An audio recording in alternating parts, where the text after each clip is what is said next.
Mais si vous regardez cette vidéo, c'est que votre maison surchauffe déjà, alors comment faire? Vous allez tout simplement ajouter de l'inertie à votre maison. Pour reprendre exactement le même exemple, on va par exemple considérer une chambre de 12 mètres carrés. Vous êtes en train de dormir dans cette chambre et vous décidez de l'aérer. Actuellement, l'air de la chambre est environ de 23 degrés. Dehors, il fait 27 degrés. Nous sommes en pleine canicule, en plein été.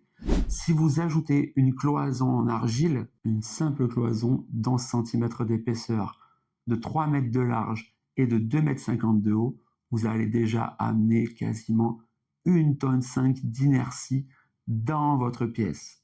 Ce qui voudra dire que si vous renouvelez l'air, vous pourrez le renouveler quasiment 10 fois sans que la chambre ne prenne 1 degré. Par contre, si vous n'avez pas cette inertie, forcément, si vous avez isolé par l'intérieur, par exemple, et on est d'accord, on reprend l'exemple où vous serez isolé parfaitement dans les murs, au plafond et au sol, et bien là, forcément, si vous enlevez de l'air à 23 degrés et que dehors il y a de l'air à 27 degrés, un seul renouvellement d'air et là, forcément, vous passez directement à 27 degrés. Alors qu'avec notre cloison en argile, vous venez de le comprendre, vous allez pouvoir renouveler l'air une fois, deux fois, trois fois et aller jusqu'à quasiment 10 fois sans atteindre 1 degré de différence. Et c'est à partir seulement de 10 fois que la température va se relever de seulement 1 degré. Toute la subtilité réside dans bien placer aux bons endroits les blocs d'inertie dans votre maison pour avoir un résultat optimal.